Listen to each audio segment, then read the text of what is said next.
here underneath this cowling here. We also have our heater hose, upper radiator hose. There we go. Welcome back to the workbench, where we try to make things. What we're continuing to try to make today is Revell's 1971 Olds 442, and this is the kit we're building. Like Granny gave us a Cutlass when we were 22 years old, and what will we do with it, and will we turn it into a 442? And that's kind of the backstory on this build. Got a lot of updates to do on this because basically everything from the body to the chassis to the interior has an update today. So this should be a lot of fun. In fact, let me pull this off here. The body, really the only update on the body itself is I went ahead and cleaned up the paint on the side. On the sides of the car, of the body, which now it's more of a solid blue. I had cut back. There's still a little bit of cut back right here. I think that's okay to have a little bit of fadedness on those edges. Of course, we have our, I don't know, is it easier to see down here? We have the clear coat that is peeling and flaking back. This is it was an older vehicle that Granny gave us, okay? Yeah, so I think the body, I think that looks good. I think as far as the color goes, this all looks really nice. Now we can lay the decals down, the 442 decals that we put on it to make it look like one. If you remember right, the blue is a Cutlass color, not available in the 442, but we're going to put 442 stickers over a Cutlass color, hence the Faux 42, right? That's what we've been calling this build, is the Faux 42, because it's not real. Anyway, so that's the update on the body, which I think I'll be able to get those decals on today and get that kind of start close to wrapped up. I think next, let's look at actually, you know what? Let's look at the interior real quick, because basically what we were waiting on for the interior was our little 6x9s. Originally, we wanted to put these in boxes that were sitting up on the package tray there. We weren't able to do that because they just wouldn't fit underneath the windshield. So I just went 6x9s, and then of course we went, with the Jensen blue.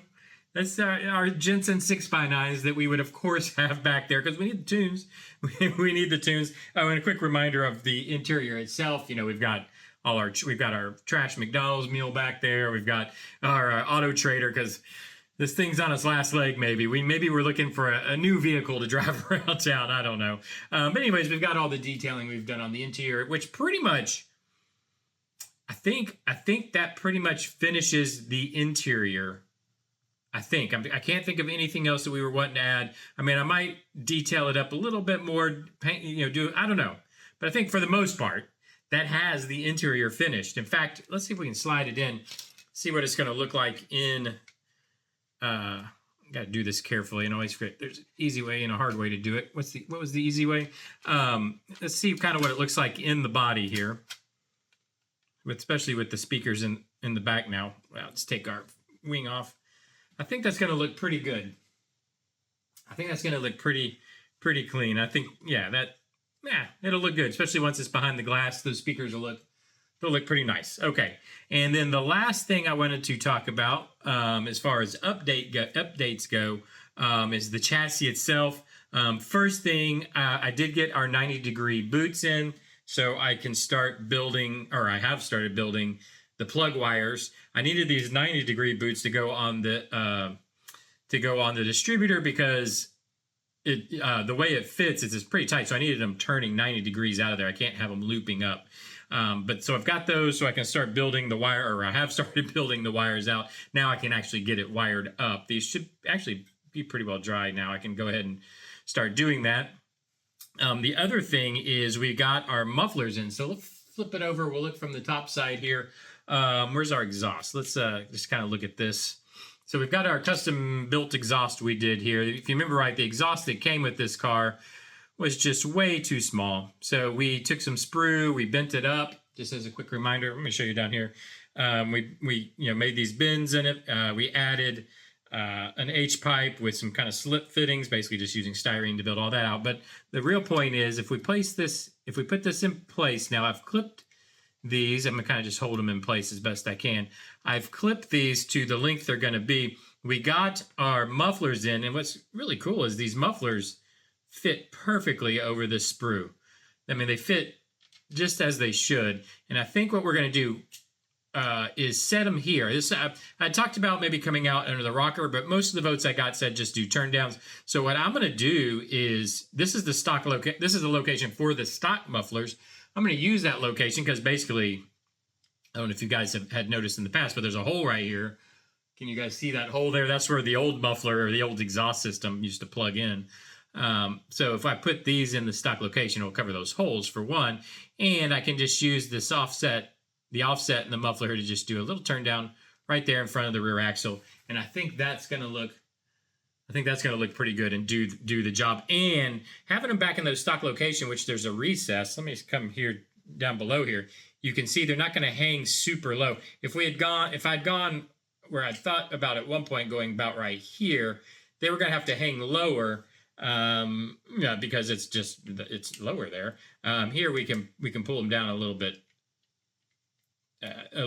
lower, or tighter to the floor pan, so we've got a little more space. Now we are, we've got the bigger wheels back here. These are what's going to be sitting in the back here, the slicks. So we had plenty of room, but I don't know, just keep everything up tighter, a little bit tighter to the floor of the car and off the road and off the speed bumps mainly. But anyway, so that's the update on the chassis. The other update I want to give, which is a pretty exciting update, is if you remember right, I wanted to do, so here, let me see if I can get everything placed in here. Can I just real quick, let me see if I can do this. We'll do it together. This is what I usually do. Let me grab a little piece of, got some scrap tape here. And what I usually do is I'll use some painting tape, some painter's tape here to kind of hold the, let's hold the interior in. And then let me see if I can get this in. I got to get the battery power cable there to, I don't remember how I did this. There's an easy way. Again, there's always an easy way and a hard way, and I usually do it the hard way. See if I can get all this to fit in here. I just painted this back here. I really don't want to scratch it up. It's probably still a little soft too. There we go. That's got us in, I think. That got us, oh, back here. There we go. That's got us in. Okay, so here's our chassis installed. I just lost my lower camera again, so again, we'll do this up top. So if you remember right, two things. You can see how tight this distributor is to the firewall in here. That's why I need to turn those wires out 90 degrees so we clear underneath this cowling here. We also have our heater hose, upper radiator hose. There we go. Upper radiator hose that's coming out right here. We are going to have heater hoses that wrap back this way, by the way, so we've got to work those in. In fact, I probably need to work those in. I need to work those in before I've wired this side of the motor, because I think I want the plug wires. No, I want the plug wires underneath. I'll do plug wires first, then heater hoses. Anyways, I'm thinking out loud here, if you didn't notice. But to get back to the point, we have the upper radiator hose that comes out of there, and we have a pretty low clearance. So I was going through all different air filters, is my point. And I really couldn't get anything I liked that fit here, right? Either they would hit the hood, or they would be too big and go out and hit the radiator or the distributor. Everything was a problem. So that's when we decided to do that B&M style dog bone, which I couldn't find one. I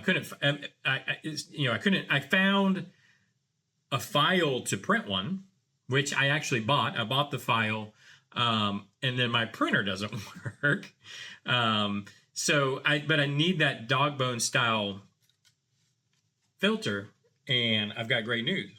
Today, I have made the purchase. The financial department came through, and I have made the purchase of a new resin 3D printer, which has been ordered today. I have no idea when it'll get here. And I think probably the first project that's going to be done with that printer is that dog bone, that dog bone filter, housing, and I guess it's housing and two filters. I should probably say it correctly. I'll probably print up a whole bunch of them, by the way, so keep that in mind. But that's probably going to be the first project, and I'm very excited. One, that I was able to get it through finances, which might be the last thing I get through finances, because the financial department, I keep giving you loans, but I haven't seen any return on investment. This is a direct quote from the financial department here at Tandem C Television. I'm like, return on investment? I didn't know you even knew what that was. Crap. So now this might be the last loan I get from the financial department. But anyways, it's on its way. We'll be able to get that done. So what that means is we've got everything for the Olds to be able to be wrapped up. Today, I'm going to lay the stripes, do all the body work. Once that's done, because then I can get glass in. Once glass in, I think the interior is done. I can get the interior mated in. We can finish up the exhaust. We can get the bumpers on. Just a reminder, the bumpers with our, weathering and bumper stickers and whatnot. And then we can start getting the wheels.